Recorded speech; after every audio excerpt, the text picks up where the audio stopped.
Hai teman-teman, nama saya Ridwan dan selamat datang di podcast Belum Tidur. Selamat pagi, siang, sore, malam semua buat lo yang sedang mendengarkan ini kapanpun. Semoga lo selalu dalam keadaan yang sehat walafiat tentunya dan bahagia terus-terusan. Hari ini hari Senin tanggal 16 September jam 1 lewat 11 menit dini hari. Harusnya gue ngupload episode podcast Sebelum Tidur yang baru tuh di hari Minggu, yang mana itu adalah harusnya 1 jam yang lalu maksimal. Cuma gue baru sempet sekarang, gue baru pulang juga, jadi gue pikir gak ada salahnya untuk ngupload. Yang gue pengen ngomongin hari ini adalah tentang bertahan, seperti yang lo lihat di judul, bertahan sampai mati. Episode judul ini udah gue pikirin dari minggu yang lalu. And anyway, if you wondering apakah gue setiap ngebikin episode selalu gue tulis materinya, jawabannya adalah tidak. Itulah kenapa mungkin di setiap episode gue selalu muter-muter. Tapi mungkin di sini hari ini gue pengen coba untuk ceritain pengalaman tentang bertahan sampai mati. Kenapa bertahan sampai mati? Gue tuh belakangan kepikiran kalau kayaknya tugas kita di dunia tuh pada akhirnya cuma bertahan gitu. Kayak lo waktu kecil mungkin gak inget apa-apa, tapi saat lo SD mungkin memori-memori lo sudah mulai tercipta, kesadaran lo jadi mulai banyak juga. Kayak saat SD mungkin lo harus bertahan untuk di sekolah, untuk terus ngikutin peraturan, mengerjakan PR.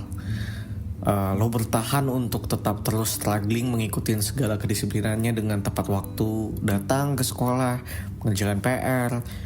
Begitupun saat kuliah, hal yang sama. Lalu ketika lo tumbuh menjadi dewasa, lo bertahan untuk hidup dengan mencari pekerjaan, mencari penghasilan, untuk ngebuat lo tetap terus hidup terus dan bertahan dari segala macam tempaan gitu. Sebenarnya poin bertahan sampai mati itu gue angkat karena gue rasa kayaknya ada banyak orang yang ngelewatin banyak masalah dan dia gak tahu harus ngapain.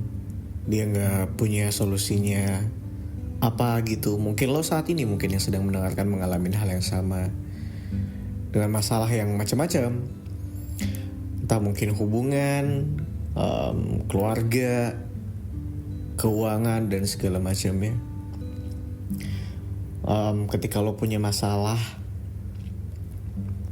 berat banget dan lo gak tahu menyelesaikannya gimana, solusinya seperti apa, kapan selesainya, ini menyebalkan banget memang sebenarnya. Gue akan sedikit bercerita, mungkin ini ada pendengar baru juga, tapi mungkin gue akan coba sedikit cerita tentang kehidupan gue di masa silam. Dalam yang dekat-dekat aja ya, gue kehilangan orang tua gue di tahun 2021. Orang tua gue meninggal di tahun 2021 di usia mereka yang gue masih bisa bilang cukup muda, belum tua, belum menjadi kakek nenek. Ayah gue meninggal di tanggal 2 Juli 2021 karena COVID. Dia juga ada diabetes, so mungkin itu terjadi komplikasi something yang ngebuat dia akhirnya tidak bisa bertahan. Akhirnya dia meninggal di usianya di usianya 55 tahun. Kemudian 6 hari kemudian di tanggal 8 Juli nyokap gue meninggal. Ibu gue juga meninggal pada akhirnya. Selang 6 hari setelah bokap gue meninggal, setelah ayah gue meninggal, ibu gue menyusul di usianya yang 49 tahun. Dia bahkan belum menyentuh 50. pada saat itu di tahun 2021. Sama karena COVID, dia gak ada komplikasi, cuma mungkin memang dia gak kuat untuk bertahan aja, karena mungkin dia sudah sakit. Saat sedang sakit-sakitnya dia mendengar kabar suaminya meninggal, hasil mungkin imun dan segala macamnya tidak kuat, akhirnya dia juga turut meninggal menyusul suaminya, yaitu ayah gue gitu. Jadi kedua orang tua gue meninggal di bulan yang sama, selisih 6 hari. Gue bisa bilang itu adalah perjalanan yang cukup berat buat gue sebenarnya. Saat itu gue cukup sulit untuk memproses momen demi momen apa yang terjadi saat itu. Gue masih sulit untuk memproses. Sekarang mungkin pelan-pelan gue sudah cukup bisa memproses kenapa bisa terjadi dan segala macam. Ada tahap dimana gue merasa kalau apa jangan-jangan meninggalnya ibu gue adalah karena gue ya saat itu mengambil keputusan untuk menganjurkan ibu gue untuk ke ICU dengan memasang ventilator. Gue berpikir dengan gue membuat keputusan, oke, ibu saya dipasang aja ventilatornya gitu. Nah karena setelah kejadian dia dipasang ventilator, berapa jam kemudian dia meninggal. Nah jadi ada fase dimana gue cukup menyalahkan diri gue. Apa jangan-jangan kalau saat itu saya tidak mentandatanganin ibu saya untuk memasang ventilator, ibu saya masih hidup ya gitu.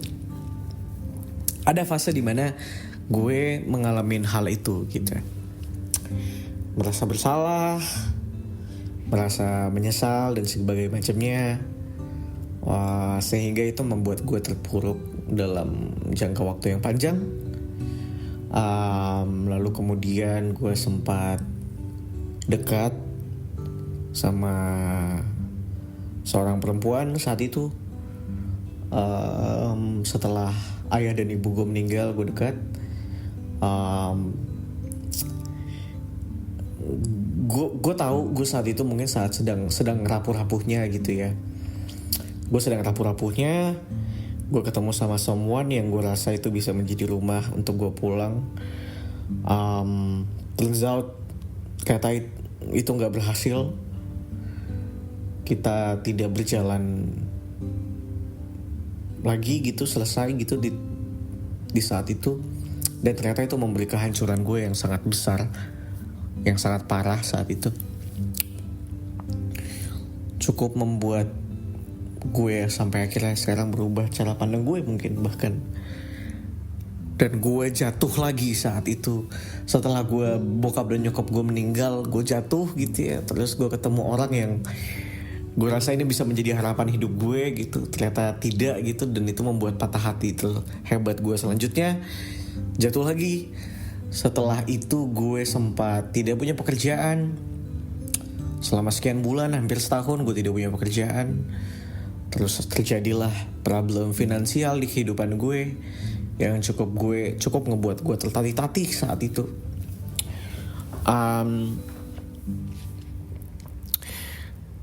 Dan ngebuat gue sampai akhirnya gue bisa bilang 3 tahun belakang adalah ujian terberat yang pernah gue alamin.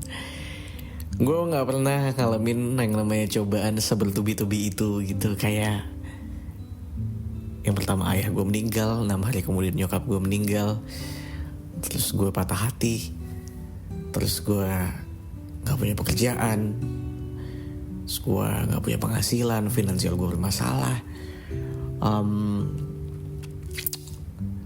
Cukup banyak gejolak yang terjadi saat itu. Kayak gue sempat ribut sama keluarga gue, sama saudara-saudara gue.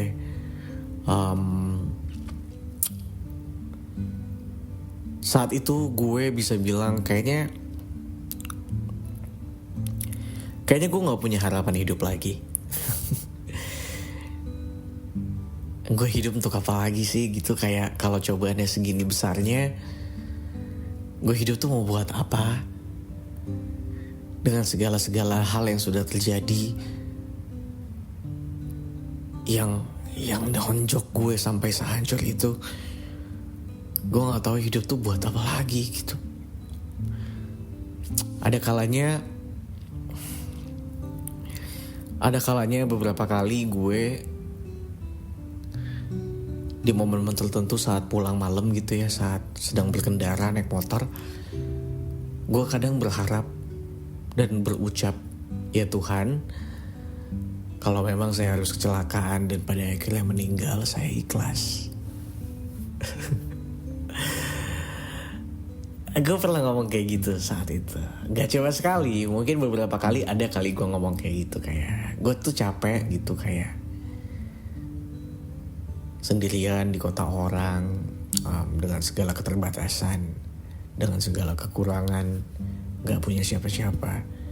Gue gak tahu harus kemana saat itu. Orang tua gue juga udah gak ada. Gue gak tahu harus berpulang ke siapa. Gue di kota orang, gak punya keluarga, sendirian. Bahkan gue sempat berpikir,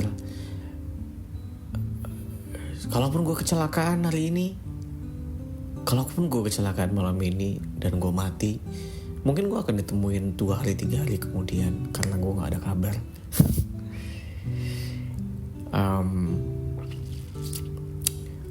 Intinya adalah saat itu gue sudah hampir menyerah sebenarnya. Gue hampir menyerah sama hidup gue karena gue rasa gue gak punya harapan. Gue kayaknya cukup hancur, gak tahu mau ngapain, gak punya solusi gitu ya. Kayak gue harus kemana lagi ya gitu, gue harus ngelakuin apa lagi gitu, segala macam.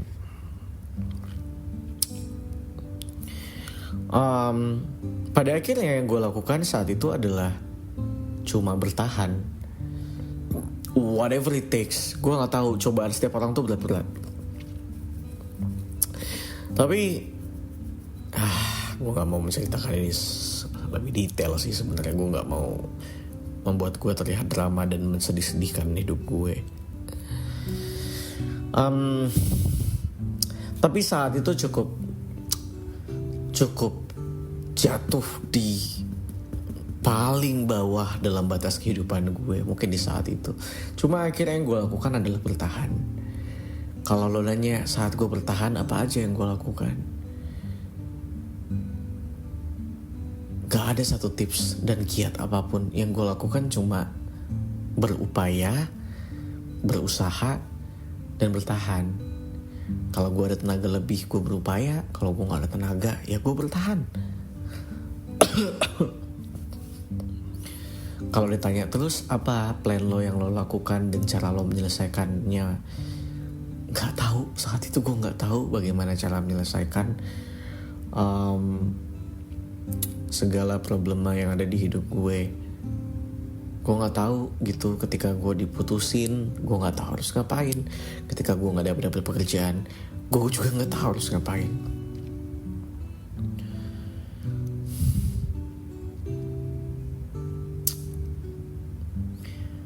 Gue bahkan ngomong, Pak, Bu, kalau aja bapak sama ibu masih hidup, mungkin aku gak sehancur ini. Gue pernah ngomong kayak gitu. Sampai pada akhirnya gue bertahan dan berdoa tentunya. Gue jadi rajin beribadah saat itu.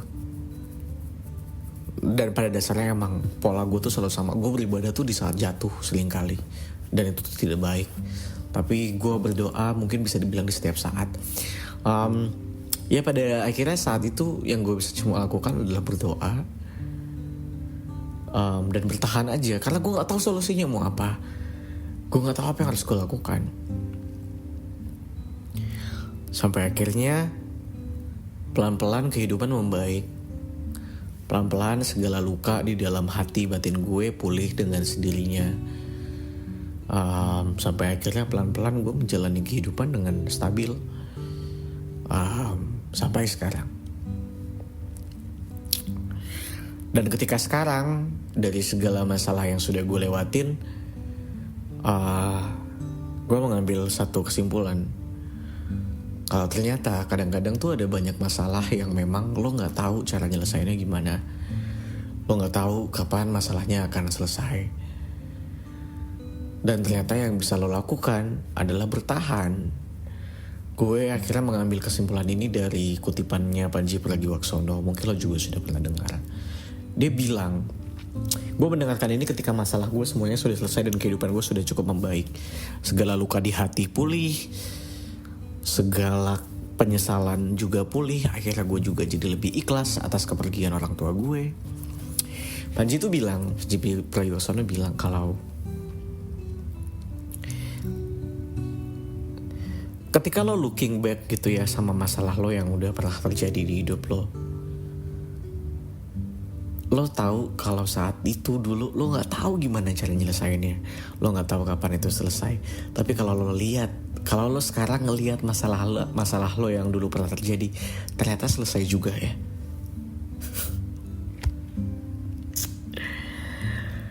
Ternyata akhirnya gue lewatin juga gitu.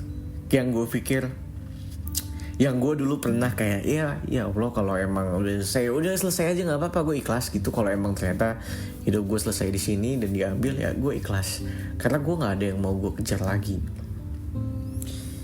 Gue sudah merasa cukup dengan hidup gue sudah ngerasa nggak tahu apa yang harus gue lakukan, gue udah nggak kuat, gue nggak mampu,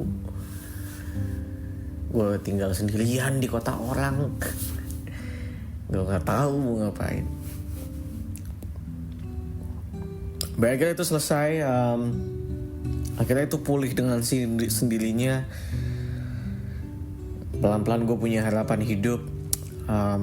Pelan-pelan gue yang dulu pernah punya cita-cita terus gagal. Gue punya mimpi, udah gue jalanin, gagal. Dengan penuh perjuangan yang gue punya, habis-habisan gagal.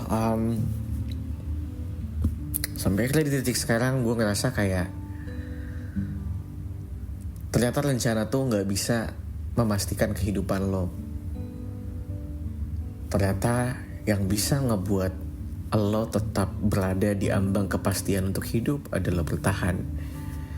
Karena ternyata benar kata Mike Tyson gitu, ketika lo punya rencana, tapi suatu ketika lo ditinju di muka lo, rencana lo buyar semua. Dan yang lo harus lakukan adalah bertahan and fight back. Rencana perlu kadang-kadang, tapi lo gak bisa selalu mengandalkan rencana yang terukur. Bahkan ketika rencana sudah terukur, lo gak akan tahu di waktu kapan lo akan ditonjok di muka lo sampai lo jatuh.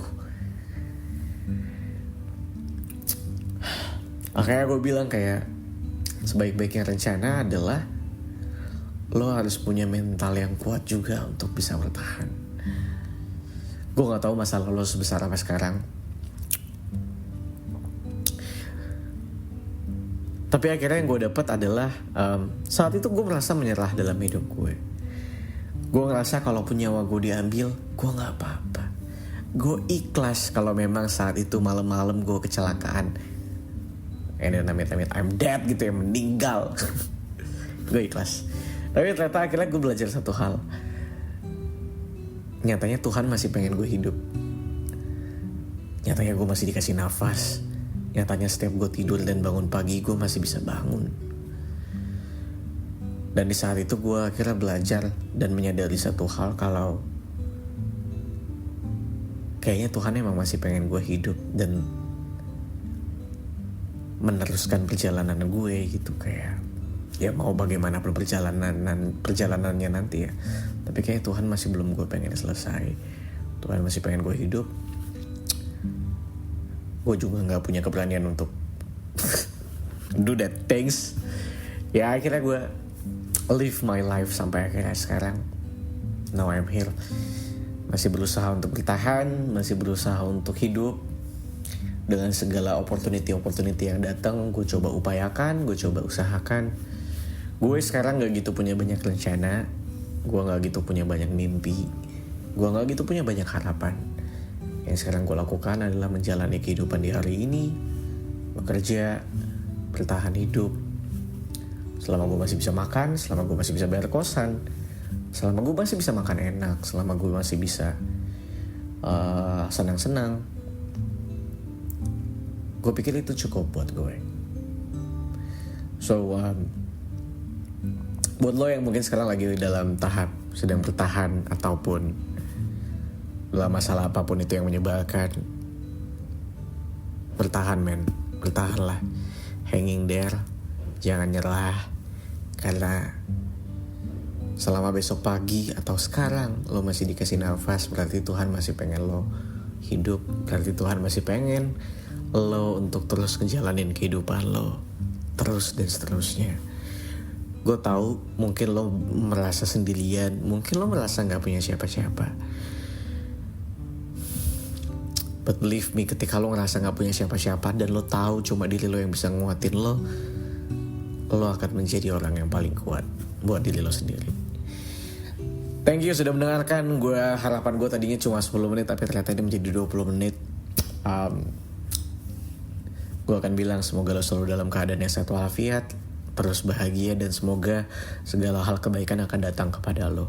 Gue Ridwan Handoko pamit. Spread the love, not hate. Bye-bye.